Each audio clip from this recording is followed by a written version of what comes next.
ఇక నుంచి ఈ మహాలక్ష్మి మునుపటి మహాలక్ష్మిలా నడుచుకుంటుంది. రోజు నీకు దీపారాధన చేస్తుంది.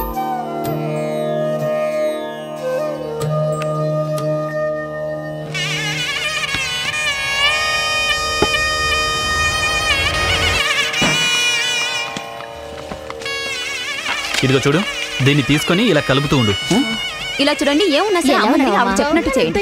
సరే, ఏం రాజ్యం రిసెప్షన్ ఎక్కడ పెట్టుకున్నారు? రిసెప్షన్ ఇక్కడ కాదు వసంత, బెంగళూరులో పెట్టాం. ఓహో, అది మనో వాళ్ళ ఆఫీస్ లో వారితో వర్క్ చేసే కొలీగ్స్ అందరూ కలిసి ఒక చిన్న గెట్ టుగెదర్ హోటల్లో కావాలన్నారు. అందుకని అక్కడ అరేంజ్ చేశాం. అలాగా? అదేలాగా పెళ్లైన రోజు రాత్రి వధువరులు ఇద్దరు ఇక్కడే ఉండాలి కదా, అదేగా ఆచారం. వదినా, మన ఆచారాలని వాళ్ళతో చెప్పడం కుదరదు. పీపుల్ ఆల్రెడీ రిక్వెస్ట్ చేసినందువల్ల ఫిక్స్ చేసేసాం వదినా. మీరు మీ ఇష్టానికి చేసుకుంటూ పోతే మేము అందరం అడ్జస్ట్ అయ్యి రావాలా? అలాంటిదేం లేదు మామయ్య. ఆయన మనో వాళ్ళ ఎండి నన్ను డైరెక్ట్ గా అడగడంతో నేను కాదనలేకపోయాను. పెద్దవాళ్ళు మీ అందరిని అడగకుండా నేను ఫిక్స్ చేస్తానా? కొబ్బరి తురిమేరా లేదా? విడిగా కొంచెం పాలు తీసి పెట్టండి. సాంబార్ ఉడికిన చూడు, అందులో కొంచెం కొత్తిమీర గిలివేయి. ఇదిగో జీడిపప్పు ఆ పొంగల్లో వేసి మూతపెట్టు. అలా బద్ధకంగా ఉండదు, తర్వాత కాయగూరల సూప్ కూడా రెడీ చేయాలి. ఊరికి అది చెయ్యి ఇది చెయ్యి అని చెప్పి నన్ను విసిగించుకో. నాకేమైనా 10 చేతులున్నాయా ఏంటి? టెన్షన్ పడకు మహా. ఇతరులు 10 చేతులతో చేసే పనిని నేను 2 చేతులతోనే చేస్తావు. నీలాంటి ఒక్క అసిస్టెంట్ ఉంటే చాలు నాకు. పళనికొచ్చే భక్తుల గుంపు అందరికీ అరగంటలో వండి పెడతాడు ఈ సుబ్రహ్మణ్యం. నేను విషయం చెప్తాను, మనసులో పెట్టుకో. నాకు ఈ లండన్ సంబంధం బొత్తిగా నచ్చలేదంటే మీరు నమ్ముతారా? కానీ మా ఊరు వాళ్ళు తప్పు పడతారని ఈ పెళ్లికి రావాల్సి వచ్చింది.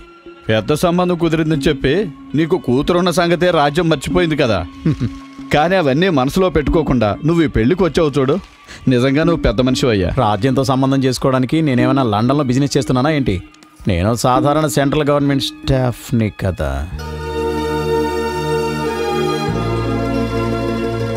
ఎందుకు అనవసరమైనవన్నీ మాట్లాడుతున్నారు? ఏది జరగాలో అదే జరుగుతుంది. వెళ్ళి చేయాల్సిన పనులు చూడండి. రాజ్యం, ఇవన్నీ నువ్వు పెద్దగా పట్టించుకోకు, వాళ్ళు ఇలాగే మాట్లాడతారు. ఈ హారం చూడండి అమ్మా, మీరు అడిగిన మామిడి పిందెల హారం. ఇది తాళి. తాళి. ఇవి 2 వరుసల జుమ్కీలు. ఇది లక్ష్మీ కాసుల పేరు. ఓహో, నగల డిపార్ట్మెంటా? అందుకే మహిళా లోకం అంతా ఒకే చోటు చేరారు. ఇది ఫ్యాన్సీ నెక్లెస్. ఏంటమ్మా, నగల్ని ఇలా చూస్తే బాగున్నాయో లేదో ఎలా తెలుస్తుంది? ఇప్పుడు బట్టల కొట్టు బయట 2 బొమ్మల్ని నిలబెట్టి వాటికి ప్యాంటు షర్టు చుడిదార్ లాంటివి ఎందుకు తొడిగిస్తారు? ఏ ఒక్క వస్తువుకైనా ఆ వస్తువు అందాన్ని చూపడానికి ఒక మోడల్ అవసరం. మహా రామ్మా.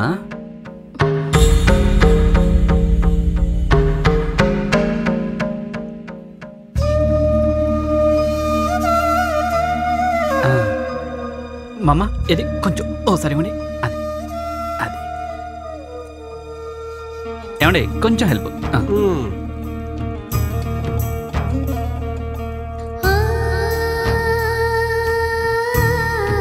ఇప్పుడు చూడండి, బాగున్నాయి కదా? బాగున్నాయా? అందంగా మహాలక్ష్మికనే ఆర్డర్ చేయించినట్టుగా ఉన్నాయి. అమ్మా, మామ, మిగతా విషయాలన్నీ మీరు చూసుకోండి. వంటగదిలో నాకు చాలా పని ఉంది, నేను వస్తాను.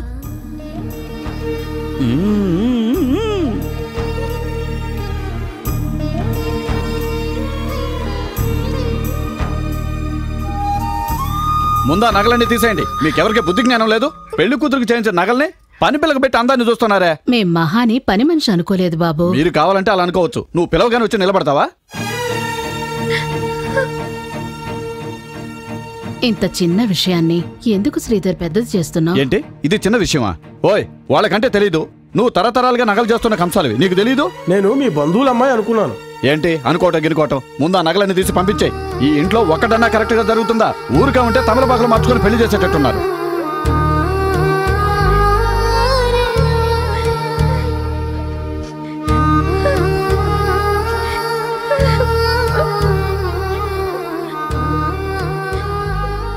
ఇప్పుడు నీకు తృప్తే కదా? నన్ను అవమానిస్తుంటే చూడడం నీకు సంతోషం కదా? సంతోషమే మహా. నిన్ను అవమానించాలని కాదు, నీకు చెందాల్సిన నగల కొలతలు సరిగ్గా ఉన్నాయా లేదో చూడడంలో సంతోషం.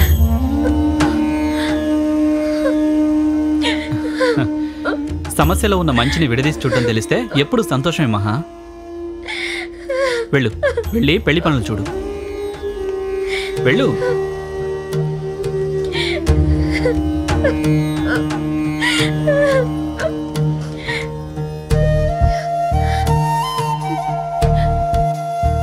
నాకు ఇక్కడ ఏం జరుగుతుందో తెలీదు. త్వరగా నాకు మంచి దారి చూపించు.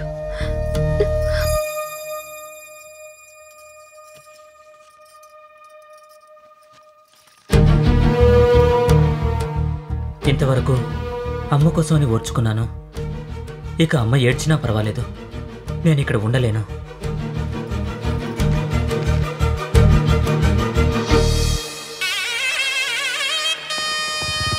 ఏమయ్యా, అతను ఇష్టం వచ్చినట్టు బిల్లులు రాస్తాడు, నువ్వు తీసుకొచ్చేస్తే నేను డబ్బులు పే చేస్తూ ఉండాలా? ఇవన్నీ నువ్వు చూసుకోవా? ఏంటి, ఏమైంది బావా?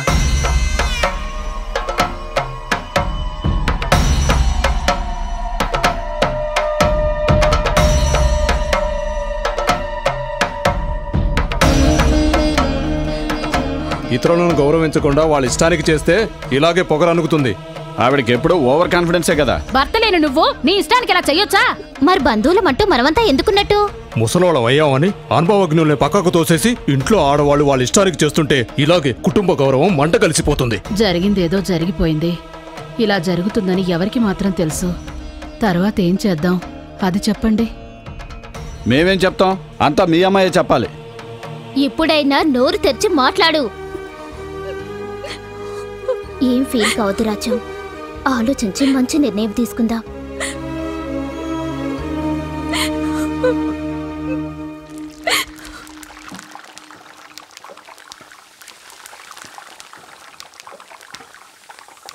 విషయం తెలియకుండా జిలేబీలు వేస్తున్నారా? ఇంకా వీటితో ఏ అవసరం లేదు తల్లి. చేసే జిలేబీలు ఆపడానికి అంత విషయమేముంది? ఈనాటి ముఖ్యాంశాలు. పెళ్లి కూతురు దివ్య ప్రియుడితో లేచిపోయింది. కరెక్టేనా బామ్మ? దేవుడా, ఎందుకు ఇలా జరుగుతుంది?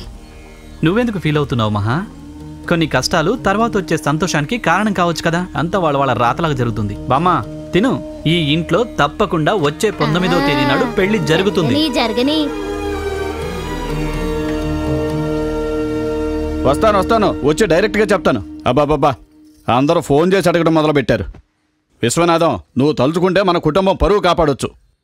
నా చేతిలో ఏముంది? నువ్వు నీ కూతుర్ని మనోకి ఇవ్వడానికి ఒప్పుకుంటే ముందు ఖాయం చేసుకునే ముహూర్తానికి పెళ్లి జరిపించవచ్చు. సిగ్గు చూడు, నువ్వు మనుకి వరుసైన పిల్లవే. ఇలా చూడు, నువ్వైనా పట్టుచీర కొనివ్వవే.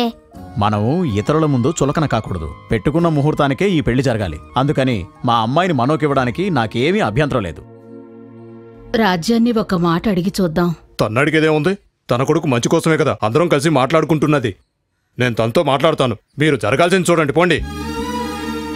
నేను ఆలోచించలేకపోతున్నానమ్మా. విశ్వమావయ్య కూతుర్ని నేను పెళ్లి చేసుకోవాలా? ఇప్పుడు నాకు పెళ్లి కాలేదని ఎవడు ఏడ్చాడు? ఇప్పుడు నన్నేం చేయమంటావు మనో? నేను తీసుకున్న నిర్ణయం తప్పయింది. ఇప్పుడు పెద్దవాళ్ళు వాళ్లే ఒక నిర్ణయం తీసుకున్నారు. నీ ఇష్ట ప్రకారం కాకుండా, నా ఇష్ట ప్రకారం కాకుండా ఈ పెళ్లి నేనెందుకు చేసుకోవాలి? నా ఇష్టం లేకుండా ప్రతిసారి పెద్దవాళ్ళు మీరే ఒక నిర్ణయం తీసుకుంటున్నారు. ఈసారి నేను చెప్తాను, పెళ్లి చేసుకోనని. మనవడికి మనవరాలికి పెళ్లి ఖాయమైన వెంటనే మా అమ్మగారి మొహంలో ఎంత సంతోషం ఉండదా? మరి ఇరువైపులా మీ రక్తమే కదా.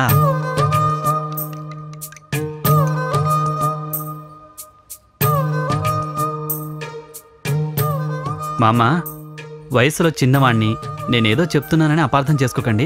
విశ్వనాథం గారి అమ్మాయిని మనోసారి చేసుకోవాలని నిర్ణయించడం చాలా సంతోషం.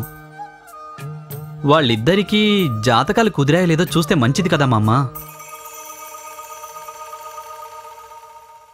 అంటే ఎందుకు చెప్తున్నానంటే, ఏదో పరిస్థితుల కారణంగా తొందరపాట్లో తీసుకున్న నిర్ణయం ఉండకూడదు కదా అని. జాతకం చూడటానికి అక్కడ ఇక్కడ వెళ్లాల్సిన పని లేదు. మన లంబోదర స్వామి ఇంట్లోనే ఉన్నారు కదా. విశ్వనాథ, ఈశ్వరా,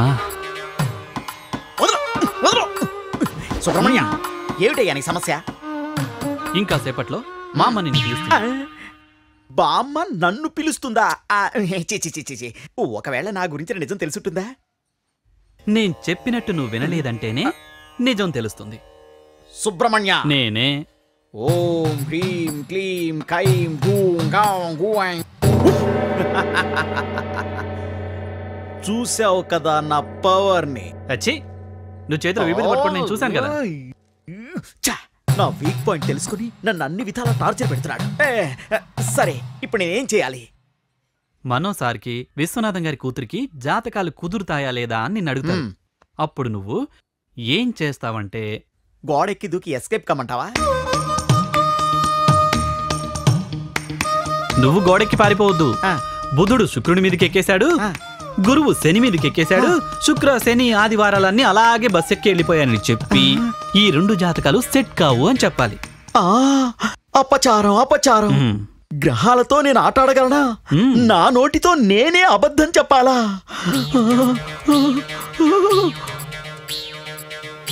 ఇంతవరకు నువ్వు అబద్ధాలే చెప్పలేదా? అది లంబోదరా, ఇంతవరకు నీ స్వార్థం కోసం అబద్ధాలు చెప్తూ వచ్చావు. కానీ ఇప్పుడు నువ్వు చెప్పే అబద్ధంలో ఒక అమ్మాయి జీవితం ఇమిడుంది. అది కాదు బాబు, జాతక చక్రంలో ఎన్ని గదులుంటాయో కూడా నాకు తెలియదే. నిజం తెలిసిందంటే గదిలో పడేసి వాయిస్తారే. ఓకే ఓకే, సుబ్రహ్మణ్యం చెప్తున్నాడు, ఈ లంబోదరుడు చేస్తున్నాడు. నీచ వంక, కాల సర్ప, కళత్ర దోష, కండ మార్కుల, దశ గుప్త, అల్పాయుషు. 1కి 10 సార్లు భూతద్దం పెట్టి చూశాను. ఈ 2 జాతకాలు కలవవు, కలవనే కూడదు. ఎందుకైనా మంచిది మన కర్నూలు జ్యోతిష్యుడిని పిలిచి చూపిద్దాం. మనం సెకండ్ ఒపీనియన్ తీసుకోవడం తప్పు కాదు కదా. సెకండ్ ఒపీనియనా? కర్నూలు జోష్యులు మన లంబోదర స్వామికి గురువు గారే. ఆయన గురువు అని నేను ఎప్పుడు చెప్పాను? ఎప్పుడో నా నోట్లోంచి లీక్ అయినట్టుగా ఉంది. సుబ్రహ్మణ్య, సుబ్రహ్మణ్య, సుబ్రహ్మణ్య. స్వామికి పూనకం వస్తే ఇలాగే వెంటనే వెళ్ళిపోతారు. సుబ్రహ్మణ్య. అయ్యయ్యో, ఆపదొచ్చిందే. కర్నూలు జ్యోతిష్యుడా, ఆయనకు నిజం తెలిసిందంటే బుర్ర మీద కర్రతో వాయించేస్తాడే. సుబ్రహ్మణ్య, సుబ్రహ్మణ్య, ఎక్కడున్నావు నాయన? సుబ్రహ్మణ్య, ఈ రూమ్ లో ఉన్నావా? లేడే. అయ్యో, కనిపించడం లేదే. సుబ్రహ్మణ్య, ఎక్కడున్నావయ్యా? సుబ్రహ్మణ్య, ఈ కింద దాక్కున్నాడేమో. లేడే. సుబ్రహ్మణ్య, సుబ్రహ్మణ్య, సుబ్రహ్మణ్య, సుబ్రహ్మణ్య, సుబ్రహ్మణ్య, సుబ్రహ్మణ్య. లేడు, ఇంకా రాడు. అతన్ని నమ్ముకొని ఏం ప్రయోజనం లేదు. నన్ను బాగా ఇరికించేసి తను ఎస్కేప్ అయ్యాడు. ఇంక నేనేం చెయ్యాలి? లంబోదర, ఎవరది? ఏమయ్యా సుబ్రహ్మణ్య, నువ్వెప్పుడొచ్చావు? ఇప్పుడే. ఎలా వచ్చావు? ఇలాగే. అదెలా? మెయిన్ డోర్ లాక్ చేసి లోపలికి వచ్చాను కదా. సరేలే, నీ బాడీకి నువ్వు కిటికీ ఊచల సందులోంచి కూడా లోపలికి వచ్చేలా ఉన్నావు. విషయం చెప్పు. చెప్తా విను. తిన్నగా వెళ్ళి నువ్వు చెప్పమన్నట్టే చెప్పాను బాబు. జాతకాలు కుదరలేదని చెప్పాను. దానికి అక్కడ కూర్చున్న ఓ ముసలాడు కర్నూలు జ్యోతిష్యుని తీసుకుని వచ్చి ఎందుకైనా ఒక సెకండ్ ఒపీనియన్ తీసుకుందామని మాట్లాడుతున్నాడు. నాకు భయంగా ఉంది. ఏంటి? ఆయన నీ గురువే కదా, మేనేజ్ చెయ్యి. గురుదేవుడే. ఆయన నాకు మానసిక గురుదేవుడు. అలా అంటే? నాకాయన తెలుసు, కానీ ఆయనకు నేను తెలియదు. ఇది నా ఓల్డ్ డైలాగ్, అందుకే దాన్నే మళ్ళీ చెప్పా. ఏంట్రా వీడు ఇంత నీచమైన వాడు అని నువ్వు అనుకుంటున్నావు కదా. అయినా నేను నిన్నొకటి అడిగి తీరాలి బాబు. ఒక కపట స్వామిని ఇన్ని రకాలుగా టార్చర్ పెట్టడం సబబా? ఈ దేశంలో ఒక కపట స్వామి మనశ్శాంతిగా జీవించడానికి వీల్లేదా బాబు? దాని గురించి దిగులు పడకు, ఆయన రారు. రారంటావా? ఏమిటి నువ్వు అనేది? నేనే కదా పంపించింది. అవును, ఆయన నేను పంపించలా, అందుకని రారు. ఏమంటున్నాడు ఇతడు? నిన్ను నేనేగా పంపించింది, ఆయన్ని పంపించలేదు అందుకని రాడా? ఏమీ అర్థం కావడం లేదే. కన్ఫ్యూజ్ చేస్తున్నాడు. సుబ్రహ్మణ్య, సుబ్రహ్మణ్య, సుబ్రహ్మణ్య, ఏ సుబ్రహ్మణ్య. ఇంతలోనే ఎక్కడికి వెళ్ళాడు? సెల్ ఫోన్ సిగ్నల్లా అప్పుడప్పుడు వస్తున్నాడు, అప్పటికప్పుడే పోతున్నాడే. రండి. జ్యోతిష్యులు మీకోసమే ఎదురు చూస్తున్నాం. రండి. మీ ఇంట్లో పిలిస్తే రాకుండా ఉంటావా? అన్ని పనులు పక్కన పెట్టేసి బయలుదేరారు. వచ్చే దారిలో జ్యోతిష్యుడు కారును ఎదురుగా వస్తున్న లారీ గుద్దేసి ఆయనకు దెబ్బలు తగిలాయి. మంచి ప్రయాణం కాదని నేను రానని చెప్పి టాక్సీకి డబ్బులు ఇచ్చే సెటిల్ చేసి నన్ను పంపించాడు. అయితే మీరు జ్యోతిష్యులు కారా? నేను ఆయన అసిస్టెంట్ని, గుంటూరు కోట్లింగాన్ని.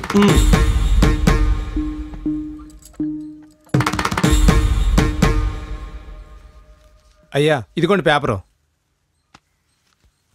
అయ్యా, సుబ్రహ్మణ్యానికి చెప్పి తలనొప్పి పోయేలా ఓ సొంటి కాపీ చేసి తీసుకురమ్మను. అట్టగేనయ్యా. సార్ ఐస్ మజ్జిగ తలనొప్పికి చాలా మంచిది. ఉన్న సమస్యలు చాలేదని నువ్వు ఒకటివే. ఐసు మజ్జిగ తాగితే తలనొప్పి ఎలా పోతుంది? అలాంటిదే సార్. తెల్ల పేపర్ని జిరాక్స్ తీసుకున్నట్టు మనోసారికి నచ్చిన అమ్మాయిని తెస్తే పెళ్ళి ఎలా జరుగుతుంది సార్?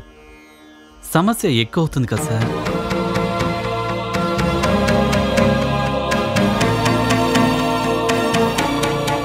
ఏంట్రా నువ్వు అనేది? చివరకొక పని పిల్లతో మనో పెళ్లి జరిపిద్దామా? అనసూయమ్మ, ఏంట్రా శ్రీధర్ ఇలా మాట్లాడుతున్నాడని అపార్థం చేసుకోకండి. మీకు వయసు అయింది, రాజ్యం బెంగళూరుకి వెళ్తుంది, మీ మనవడు లండన్కి వెళ్తాడు. ఇక ఊళ్ళో మిగిలింది మేమే కదా. మాకు పిల్లలు ఉన్నారు. రేపు మా ఇంటికి పిల్లనిచ్చేది ఎవరు, చేసుకునేది ఎవరు? ఒకటి పారిపోయిన అవమానమే తీరలేదు, అంతలోనే కొత్తగా ఇంకో అవమాన పాలు కావాలా? ఏదైనా పెళ్లి ఆగిపోతే 2 రోజులు మాట్లాడుకుంటారు, ఆ తర్వాత ఊరికే ఉంటారు. అనసూయమ్మక్క, ఏదైనా మంచి చెడులో ఆలోచించాలి కదా. నేను శ్రీధర్ మాట్లాడుకొని ఒక నిర్ణయానికి వస్తాం. ఇక్కడికి వినిపిస్తున్నాయి. అందరూ ఒకటే టెన్షన్ లో ఉన్నట్టున్నారు. 4 కప్పుల్లో చక్కెర లేకుండా వేసావు కదా.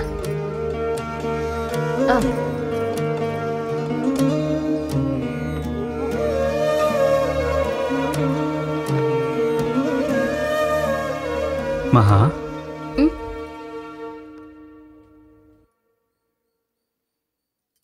ఏమైంది నీకు? ఎందుకు అదోలా ఉన్నావు? వెళ్ళు.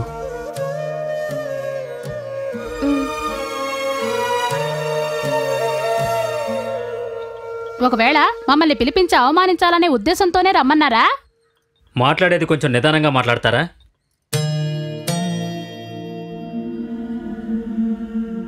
నువ్వెందుకు ఇక్కడికి వచ్చావమ్మా? లోపలికెళ్ళు. వెళ్ళు అంటున్నా కదా. దాన్ని వదిలే, పెట్టేసి వెళ్ళు.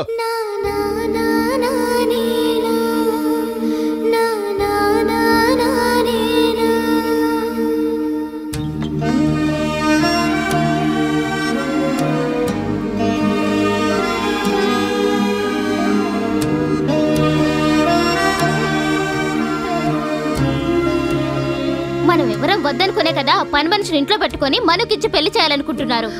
ఒకవేళ ముందే తెలుసుంటే గనక 4 తన్ని ఇంట్లో నుండి బయటకు గెంటేసేవాళ్ళం.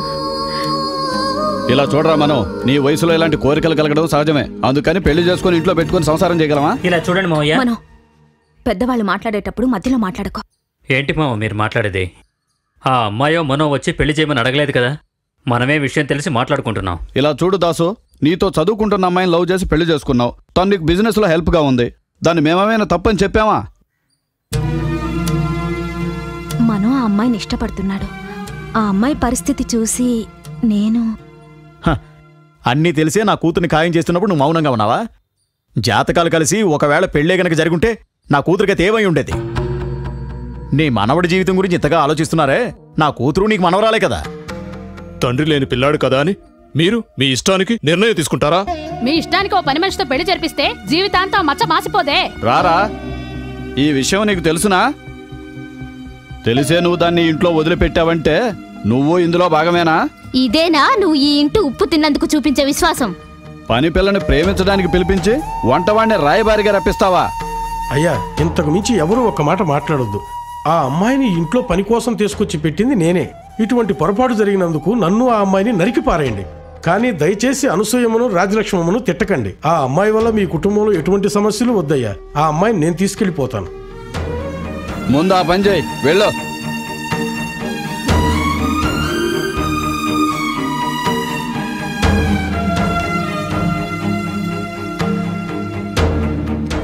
అందరూ ఇంకా నిలబడ్డారే, వెళ్ళండి. ఏయ్ రావే, నీకు ప్రత్యేకంగా చెప్పాలా? రా. ఉన్న పనులన్నీ వదిలేసుకుని పెళ్లికొస్తే ఇక్కడ లేనిపోనే తన్నొప్పులు. రారా.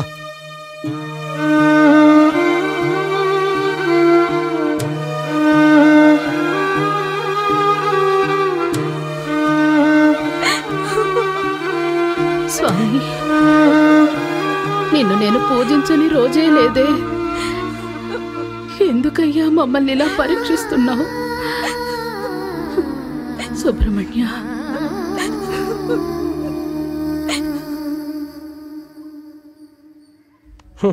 ఈ ఇంట్లో నిన్ను పనికి చేర్చేటప్పుడు నాకు కాస్త మంచి పేరు ఉంది, కాపాడు బాబు అని చెప్పాను. బాగా కాపాడావు బాబు, బాగా కాపాడావు. ఇంకా ఎందుకు నిలబడ్డావు? బయలుదేరు. అంతా తలరాత ప్రకారమే జరుగుతుంది. ఎవరు కాళ్ళు ఏడుస్తూ ఉంటే ఏం ప్రయోజనం?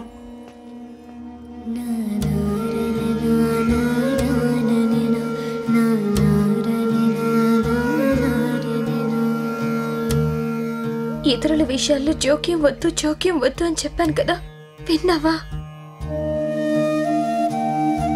అంతా నీ మంచి కోసమే మహా. నేను నిన్ను అడిగానా నాకు మంచి చేయమని? ఇప్పుడు నా పరిస్థితి చూడు.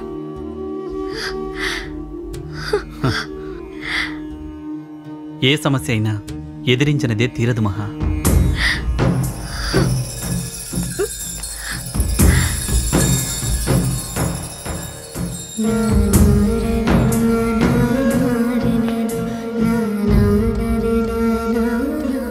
మేము నిన్ను సూటిపోటి మాటలన్నా నువ్వంటే మాకు చాలా ఇష్టమమ్మా. ఎన్ని రోజులు నీ చేతులారా మేము భోజనం చేశామమ్మా. నువ్వే వెళ్తున్నప్పుడు మాకేం పనమ్మా, మేము వెళ్తామమ్మా. ఎందుకు మీరు ఇలా మాట్లాడుతున్నారు బామ్మ? ఎవరు ఎక్కడికి వెళ్ళకూడదు. ఇక్కడే ఉండి అనసూయమ్మ గారిని బాగా చూసుకోండి. ఇక్కడి నుంచి వెళ్ళిన తర్వాత మమ్మల్ని మర్చిపోకమ్మా.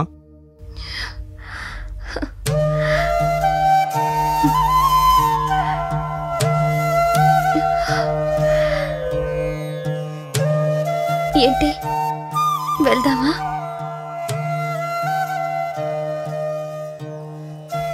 మహా, నిన్ను బామ్మ పిలుస్తుంది.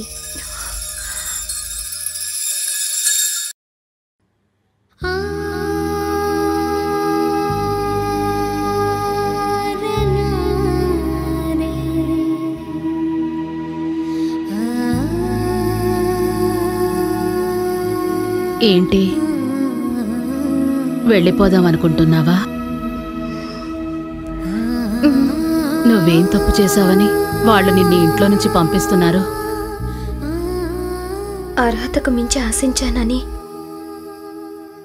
అందరూ చెప్తున్నారు. మరి ఇంట్లో ఎప్పుడూ నీ వెంటే తిరుగుతూ ఉంటాడే, వాడికేమిటి శిక్ష? మేం ఒకటి కాలేదు కదా, అది కూడా శిక్షే కదా.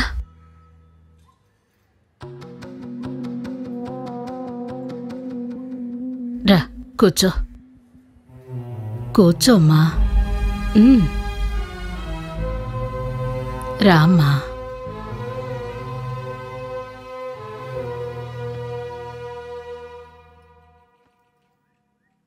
అమ్మా, నువ్వు నా రుణం తీర్చకుండానే వెళ్తున్నావే. తెలుసు మా అమ్మ. బయటికి వెళ్ళి పనిచేసి మాధవయ్యతో ఇచ్చి పంపిస్తాను. నేనది చెప్పడం లేదు, ఇంకో విషయంలో రుణపడ్డావు.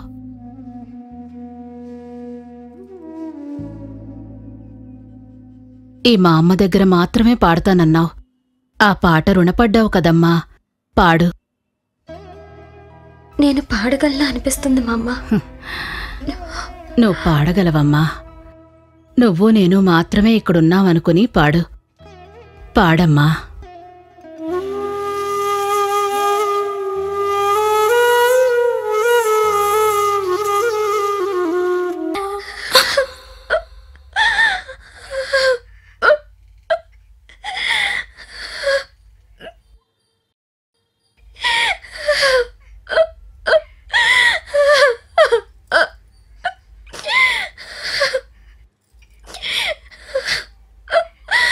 ఈమె మహాలక్ష్మి. చదువు, అంతస్తు, డబ్బు ఇలాంటివేమీ లేని తనకు అనాథ. నాకు తను నచ్చింది, నేను లవ్ చేశాను. మా అమ్మని అమ్మమ్మని ఎంతకంటే బాగా చూసుకునే అమ్మాయి ఈ ప్రపంచంలోనే ఉండదు.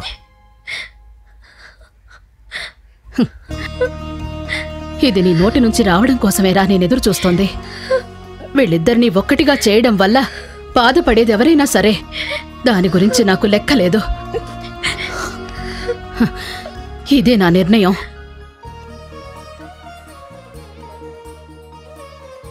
ఇన్ని రోజులుగా నేను మా అమ్మ కోసం ఓపికగా ఉన్నాను.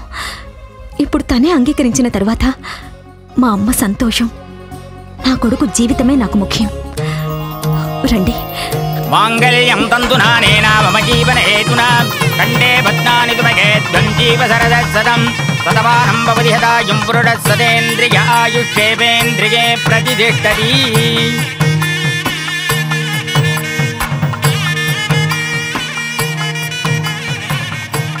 పెళ్లి లక్షణంగా జరిగింది. దీనికి అంతటికీ కారణమైన సుబ్రహ్మణ్యం లేకుండా పోయాడే. ఎక్కడికెళ్ళుంటాడు? మడపల్లికి వెళ్ళి పొంగలి పులిహోర తింటూ ఉంటాడు. ఒకరోజు వెళ్ళి చూసొస్తే సరిపోతుంది.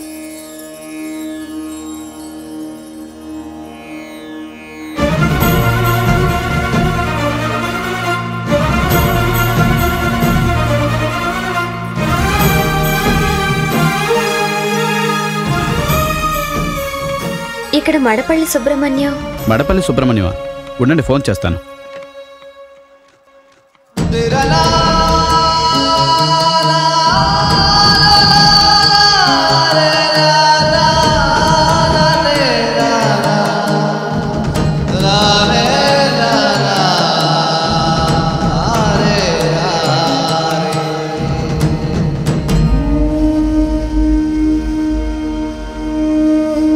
మీరు ఎవరి కోసం వచ్చారు?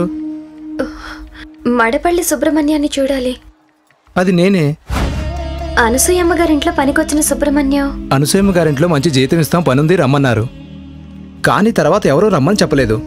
కాదు, మడపల్లి నుంచే వచ్చానని చెప్పి ఒకరు పనిలో చేరారు. ఇక్కడి నుంచి వచ్చాడా? ఈ పళని మడపల్లిలో ఉన్న సుబ్రహ్మణ్యాన్ని నేను ఒక్కడనే. కనీసం అనసూయమ్మ గారింటిని నేను చూడను కూడా చూడలేదు.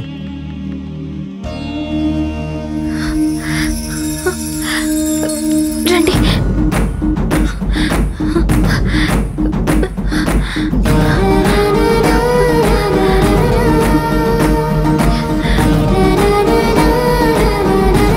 ఆగండి ఆగండి, ఇప్పుడు దేవుని దర్శనం కుదరదు. ఢిల్లీ నుంచి విఐపీలు అందరూ వచ్చారు. ఇప్పుడు లోపలికి ఎవరిని అలౌ చేయం. కాదు సార్, ఒక ముఖ్యమైన మొక్కుబడి. ఎంత ముఖ్యమైనదైనా లోపలికి ఎవరిని పంపించం. వెంటనే చూసేస్తాను సార్. ఆహా, అవకాశమే లేదు. లోపల విఐపీలు అందరూ దేవునికి పూజ చేయిస్తున్నారు. ఇక్కడి నుంచే దండం పెట్టుకుని వెళ్ళండి.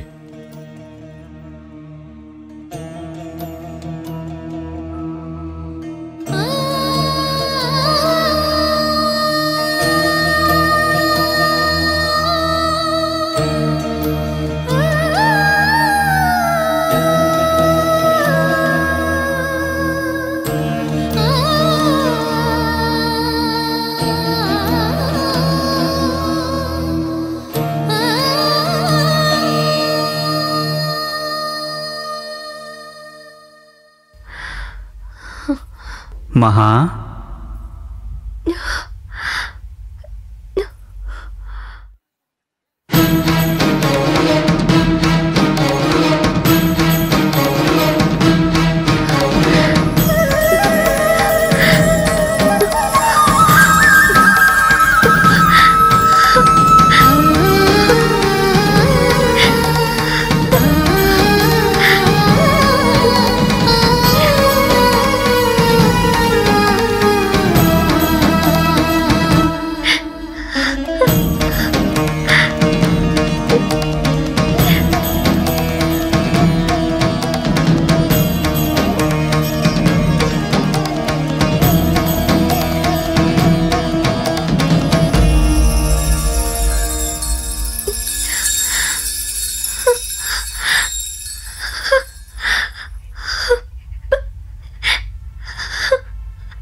నేను చూశాను.